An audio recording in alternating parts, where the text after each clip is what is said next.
The 2025 SunBet ZX10 Masters Cup is proudly brought to you by SunBet, Bridgestone, the tyre of choice, VAG Automotive Centre Centurion, and EBC Brakes. It's always awesome to get down to the East London Grand Prix circuit, arguably one of South Africa's most famous tracks, and definitely the fastest track of the ZX10 Masters Cup Championship for 2025. Yes, we're here with the Extreme Festival of Motorsport, presented by Coca-Cola.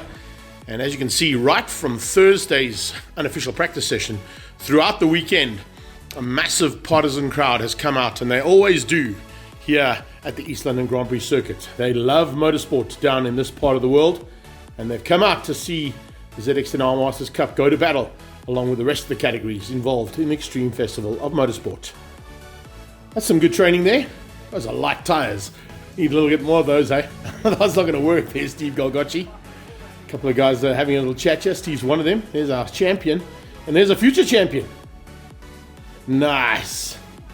Now, there is a bit of deliberation going on here because a little overnight storm has caused some issues with one of the storm drain pipes. And even the local man, Jason Lamb, could not tell us anything other than maybe, yeah, that's nice, Steve. Right there, you got the spot. That's the spot. I'm not sure if number 93 is racing this weekend, just a heads up from my point of view. But while we got a bit of time on that deliberation, let's go on board here with Byron Rothwell and have a look at this magnificent circuit. This is in ideal conditions. This is on Friday's practice, and of course, getting a lap around here is always awesome when you're on board with such a magnificent machine as these Kawasaki ZX10Rs are. You can head down towards the first corner. This is the one that catches most people out. It's arguably one of the most daunting corners in the world, known as Potter's Pass. Could have been a little bit on the right-hand side, a bit more there be, but a nice run through there. Then it's a squirt on and a little roll-off before you go into rifle. This is the fastest part of the circuit, getting close to 270 kilometers an hour before you bang it down the gearbox and all the way down into second gear for a slightly off-camber right-hander that'll take you through Cochabana Corner, as it's known, and then just drift wide, almost onto the runnable strips, onto the beach straight. This beach straight will bring you to just over the 220k an hour mark before you climb back down the box again, and we'll be into third gear as you go through gate corner, and then from gate it's into the S's, a right-hander and then a left-hand flick. This is part of the go-kart circuit, of course, and a lot of the supermoto riders that have raced in ZX10 Masters Cup will tell you how awesome some of the races we had down here at East London Grand Prix circuit were in the past. Then it's the left-hander into a right-hand sweep. You can see a lot of oil and debris has been dropped throughout the practice sessions there, with lots of concrete down there, which makes it a bit more difficult for those Bridgestones to find the traction, but certainly looks like you get a good line through there. Heads up the back straight and into the final corner at Beacon. Second gear corner. This is where it gets all real, because if the wind is blowing here, it can catch you out. It'll actually lift the motorcycle. You might even see it here. You got a little bit of a lift there on the acceleration, but fortunately the wind is blowing down the straightaway there, so it makes it a bit easier, but a bit more difficult on the brakes when you come down into Potters. That's what a lap looks like from Byron Rothwell's point of view. Magnificent support, of course, from VAG Automotive, EBC Brakes, SunBet, and Bridgestone. They're all our big suppliers and, of course, sponsors behind the scenes. It's great to give them the exposure we can. But as I said, there is a bit of deliberation happening out there. So the preparation is going to be done on these bikes. They're going to be ready to go very shortly to get out for some qualifying. The qualifying, of course, runs throughout Friday and into Saturday. There's 3 qualifying sessions on the Friday, 1 on the Saturday, and it's the overall combined racing times in those 4 qualifying sessions that will dictate what the grid has got to do. Nice to see a little bit of the youngsters from around East London getting a chance to get up close and personal. Great camaraderie amongst the riders, some of them working on their own bikes, some working together to get their bikes sorted out, getting those EBC brakes sorted, getting the Bridgestone tyres on. Pump up the jam. Yep, pump it up while your feet are stumping and the tyres are pumping. Well, let's see what they're going to do, because hang on a second. There's never ever a 10 Allen key or a 10 spanner when you need it, unless your name is Ian Harwood. You can find them. When in doubt, that's it. Use that special tool that sorts out any problems. That's just an interesting way of checking fuel, I suppose, but it does the job. They do need to run on fuel, these motorcycles, so put them in and let's get ready to rock and roll, Mr. Golgocci. Let's get them out there. Can't wait to see exactly how things go now in qualifying. Jacques Cruz looking fired up. The champ is looking fired up as well. He's itching to get out onto a circuit that's been very good to him in the past.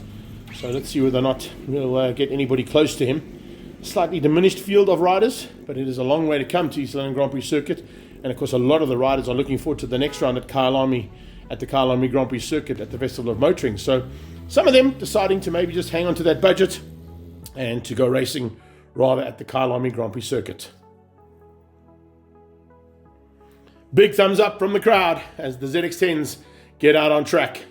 And Nico Zitzman will finish up in 11th place in the qualifying sessions. As he comes through there, we'll get a couple of shots of him on the MotoGP-esque style slow-mos that we're putting together here from Beam Productions. Nice to see the style of the riders getting better and better every single time they're on their motorcycles. And then, of course, down this main straightaway, depending on how the wind is blowing, it can catch you out. But it certainly looks like he's got it all sorted out now. Right behind him was Nkululeko Majola. Great to have him back into the pack as well. And looking forward to seeing what his progress is going to be. He got up to 10th place overall in qualifying, but definitely looking pretty smooth and rather comfortable on his ZX10 Masters Cup bike.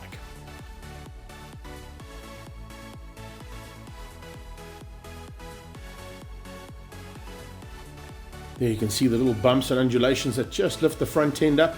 Getting into the single digits, of course, is the man from TRP, Mr. Ian Harwood. And giving a couple of guys a run for their money, maybe with a little bit more experience down at this track than most of these riders have had, other than maybe Clint. But certainly one of our longest standing. And speaking of that, he actually got up ahead of Clint, which was nice to see. So well done there for Ian Harwood. But I think that was just him being caught there by Clint in the background as well from Hein McMahon. Steve Galgocci is always a good rider to watch out for. He loves coming down to the circuit, although on a few occasions in the past he was caught out with some car troubles and had to be helped out by some of the camaraderie amongst the Extreme Festival people. Jacques Cruz, rocking a new helmet there by the looks of things, Jacques. It all goes well with the colour scheme though, so that definitely works out well. And Galgocci and Jacques Cruz, I think, will be in with a bit of a battle if they do decide to go racing here this weekend. Beacon Corner, always a great shot to watch motorcycles come out of.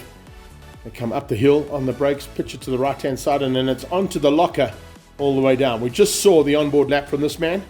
He looked pretty tasty, and I can tell you, if he can find that kind of pace, it'll certainly put him into good stead for a great finish in the two races here this weekend.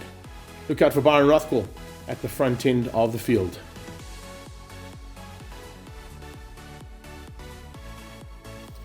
A man who lives by the motto of you don't stop riding when you get old. You get old when you stop riding is JLR. He's not stopping riding at all. Our oldest man on the grid, certainly still one of the fastest men out there, as our top Class C contender. Usually finds himself in amongst the mid-pack of Class B, fighting it out with them, and you'll be looking forward to that battle here this weekend. He'll be joining, of course, Reggie Seal in that Class B battle. Seal with a fantastic run here, up into P4, and with the diminished field, an opportunity here to score some big points. Be awesome to see him sneaking up there and maybe even stealing the victory in Class B on his ZX10. We'll keep an eye on his progress and see what he gets to by the time the checkered flag comes out. But nice style here from Seal as he goes into the complex, and he'll be pushing hard.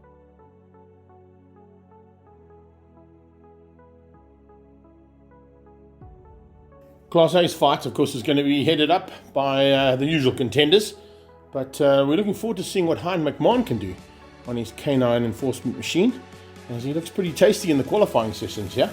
As you can see, finding the lines, getting up close to the apexes, and definitely putting in some really impressive lap times, which are going to move him slowly but surely closer to the front end of the Class A championship battle. We mentioned Class C, and the man who, of course, topped Class C is there in second place, and of course, local man, looking forward to spoiling all of his fans.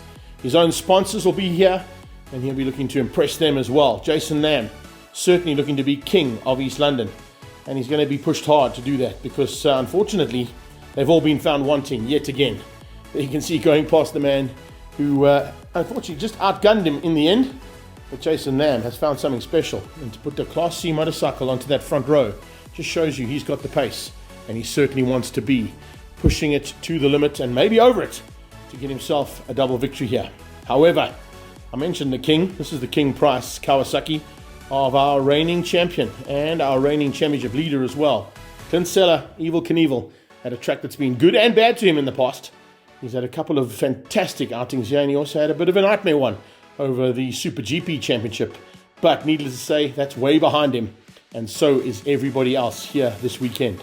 Seller, yet again, top of the list, and looking forward to the battle here on the East London Grand Prix circuit.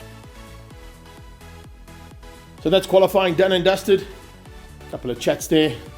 Just a little bit of insight from Clint Seller to Hein McMahon. Steve Cannon looking on, saying, yeah, that's exactly right. And then we'll wait and see exactly what's going to happen with the rest of this field, as they're now looking to get into the final qualifying session, and that'll be on Saturday morning. That final qualifying will set up the grid. Yeah, big eyes. That's what you see when you go down towards Potters, Steve Golgocci. Exactly that. Sometimes it's some moments out on this particular circuit that catch everybody out. I mentioned it earlier on. Unfortunately, some overnight rain has caused a bit of chaos. Let's see what has been decided and catch up now with Hein McMahon and with Dee. It was round 4 of the SunBet ZX10 Masters Cup. It was supposed to be race day. Hein, let's explain to the people what's going on. What is happening today here at New Zealand? Look, at the end of the day, it comes down to safety. Riders, their health and well-being, etc., is number one priority. It's a little bit disappointing for our sponsors that we can't showcase here in East London. I mean, the crowd came out, they showcased. There's so many negative talk about this track, but the track was amazing yesterday. But unfortunately, due to burst water pipe up in town, the water is still running across the track. I think we on accident number 5 or 6 already that caused the aquaplaning. And unfortunately for the motorcycles, we do plus minus 250 kilometers per hour. So to aquaplane on that kind of speed, it's putting the riders at risk. So we've all decided to unfortunately delay through this. Okay, so you guys obviously did this because of rider safety, and we just want you guys to know that even though this has happened, does not mean that we're not grateful for our sponsors. Our sponsors are everything to us, and even though we didn't go racing today, everyone is still here. They're still smiling. There was smiles and laughter throughout the whole entire weekend, and at the moment, everyone is still having a good time. So a massive thank you to SunBet, Bridgestone, EBC Brakes, and Wagons Motive Sets. So thank you guys so much for your support. And I promise you, Kyalami will be spectacular. So yes, unfortunately, due to the safety factor, as you heard there from Hein McMahon, they've decided to go and score the points on the combined qualifying sessions that happened on Friday. So as we just saw the riders in reverse order, that's how they'll be scoring their points here for round 4 of the SunBet ZX10 Masters Cup. Everybody looking forward to getting to the Kyalami Grand Prix circuit and going to do battle there over 3 days. It's going to be amazing to be part of the Festival of Motoring again. We'll catch some of the action from that as well. But from East London Grand Prix circuit, we'll see you at Kyalami. The 2025 SunBet ZX10 Masters Cup is proudly brought to you by SunBet, Bridgestone, the tyre of choice, VAG Automotive Centre Centurion, and EBC Brakes.